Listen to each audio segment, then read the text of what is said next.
So I haven't been keeping it a secret. I am very, very excited about the upcoming Superman movie. It's going to be great.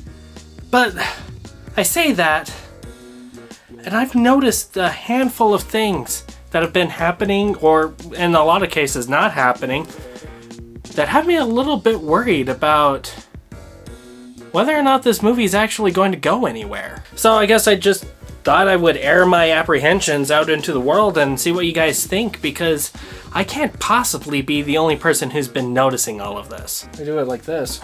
Ooh, look at that. That's fancy. Now I can look over here and I can see it and I can talk to you and I can look over here.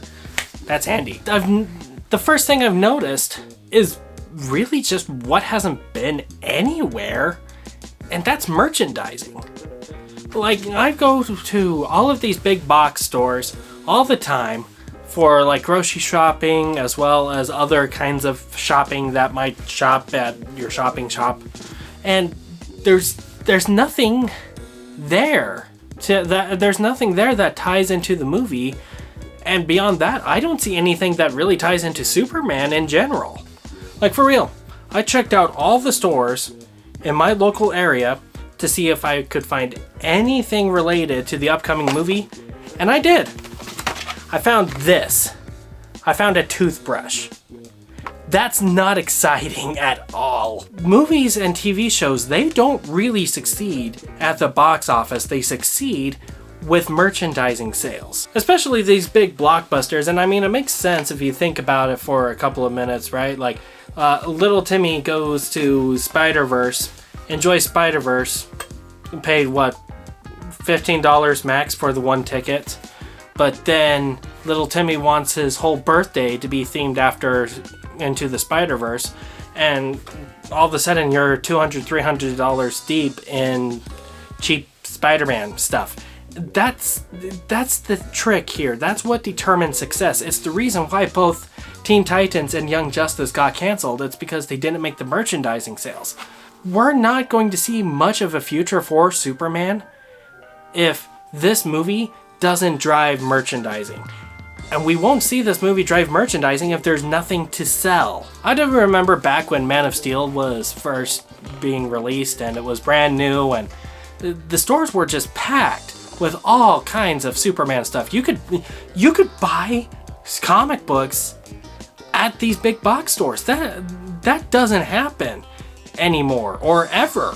But you could at this time, because they were selling Superman comics. They had t-shirts of every single variety that you could possibly get. They turned it into a huge, huge celebration of the character, and they drove a ton of sales and merchandising. And I can't help but look around and be like, why isn't it here? Of course, there is the other side of things. All of this Captain America stuff that is sitting in stores and has these huge displays and didn't sell anything. That is the other risk. But I will also say that there's a big difference in the hype that's going on between Captain America Brave New World and Superman. You know, one of these, there was a lot of questions about how many people actually wanted it. It's a great movie. Go give it a chance if you haven't. The other one, like, there's a lot of people who are saying that this is the movie that's going to save the entire DC franchise. And it doesn't seem to be getting the attention it deserves. Speaking of a lack of attention, how come we only have the one trailer? Like, it's currently the end of March, April, May, June, July, so I guess we have like 4-ish months, but I feel like we should be seeing a lot more than we currently are. So far, we only have the one trailer. We have a slightly different TV edit that adds like a couple more seconds to the whole caboodle. And then we've got a video featuring Shaq saying that he's going to have a cameo in the movie, basically. Oh, gosh, the Puppy Bowl. Can we talk about the Puppy Bowl for a minute, please? I've been dying to talk to you about the Puppy Bowl all day. Let me tell you about the Puppy Bowl.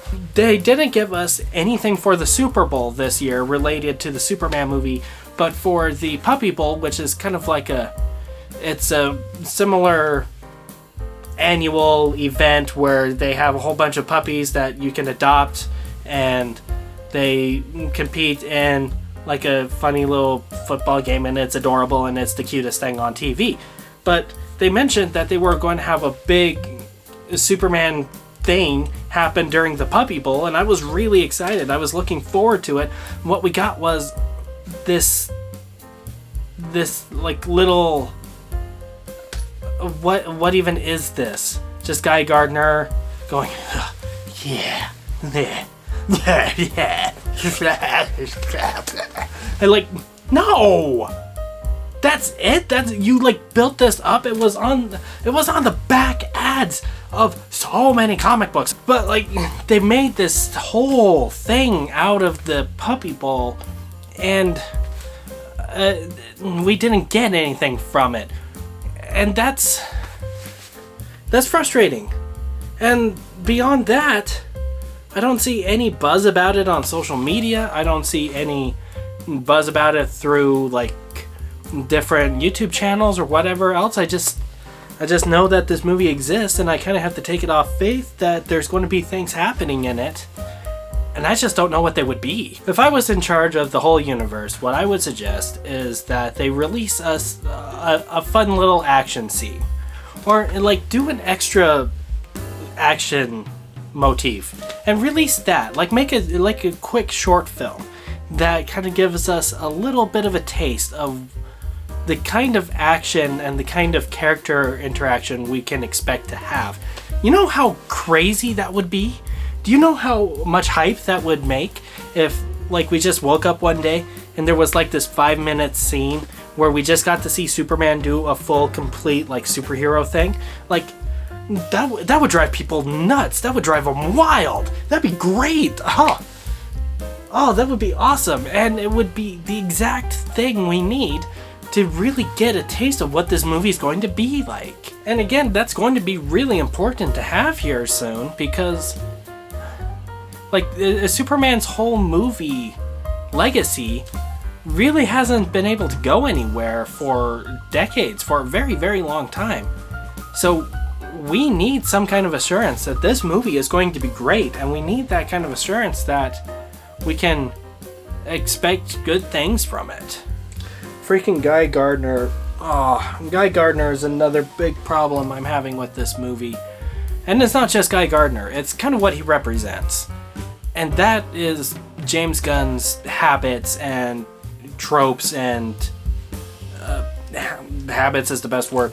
And that's James Gunn's habits that he has when he's making movies. He has a very distinct flavor of directing style and writing style that is very, very easy to point out, and it doesn't make a whole lot of sense for a Superman movie.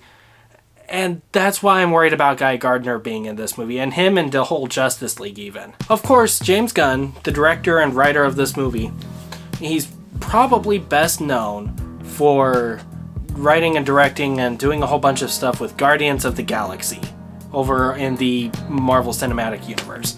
Now, those who have followed the Guardians comic book history know that the movie is so different from how the characters have ever been.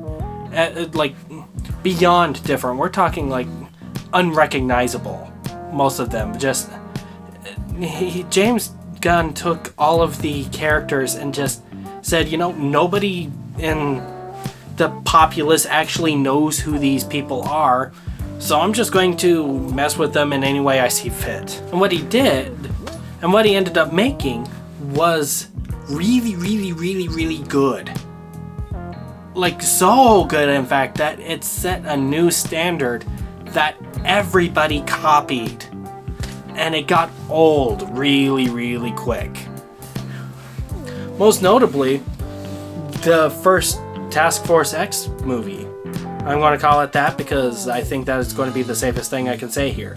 Task Force X, the first one, yeah, it was bad. And it was Guardians of the Galaxy, but just not fun. Because they kind of missed the point. It wasn't about all of the pop culture references. That wasn't about the retro soundtrack. It was about the character build up. But even then, the character builds up. He created this trope, and everyone copies it. And not only does everyone copy it, James Gunn copies himself with it. You get the second Task Force X movie, the one that is generally considered to be significantly better. It's just raunchy Guardians of the Galaxy, isn't it?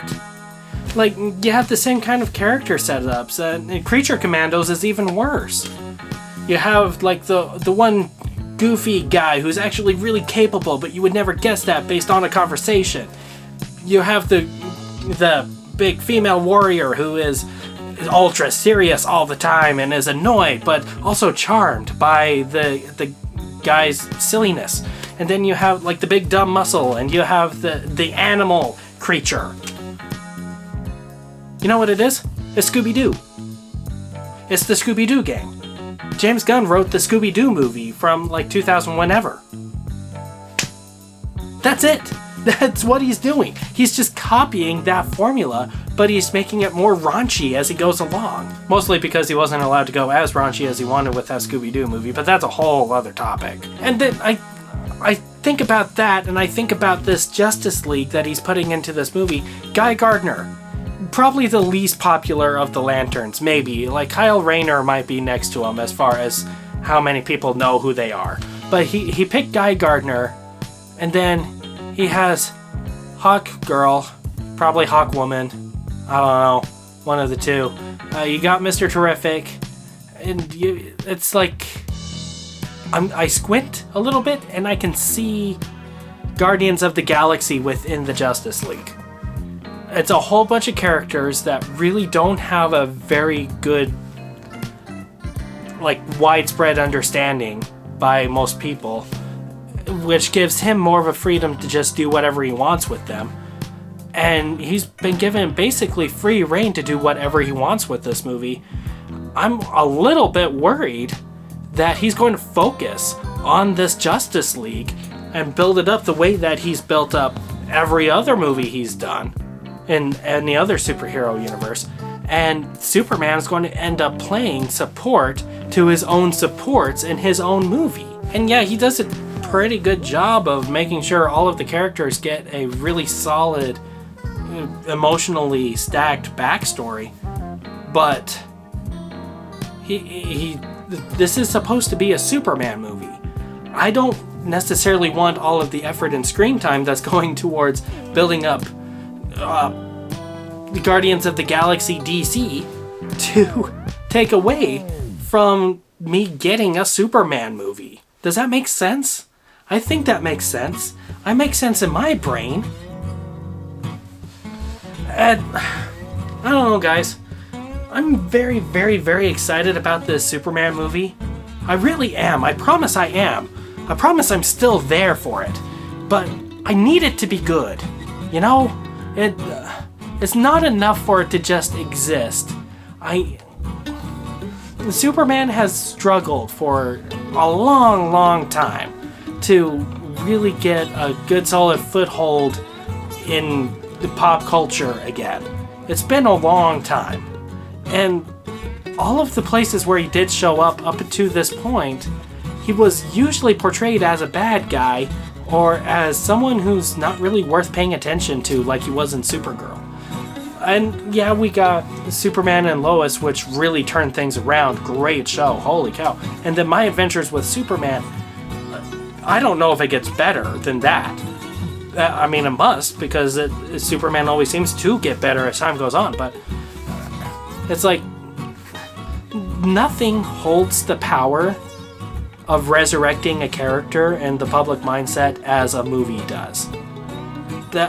I don't know what it is, but something about like the spectacle and the scale of it makes movies the main driving force of what makes characters popular.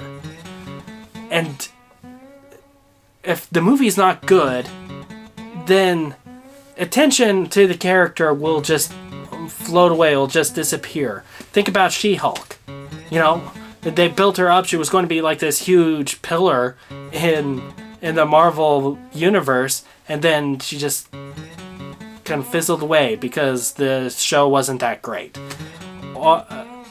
So, like, yeah, I just really need this movie to be good as well as exist. And I can't lie, these things, these tiny things, don't give me a lot of confidence in that realm of thinking. We have 4 months. The movie doesn't come out until July. We have some time. But the clock is ticking. We are getting close to the point of no return. We are getting to the point where we can't have just an occasional mention on social media. We have to have some more substance. We have to have, the action figures. We have to have the t-shirts. We have to have all of that stuff in place well before the movie. And maybe I'm just having a hard time being patient. I don't know. Tell me what you think. Have you noticed this kind of thing? Or what are your impressions of what's going on here? Put your thoughts in the comments. Make sure to subscribe if you want to see more Superman stuff and Superman content, because I love Superman. He is by far and away my favorite. And yeah, until next time. Thank you for joining me. Have a great day, and remember to always be your best self.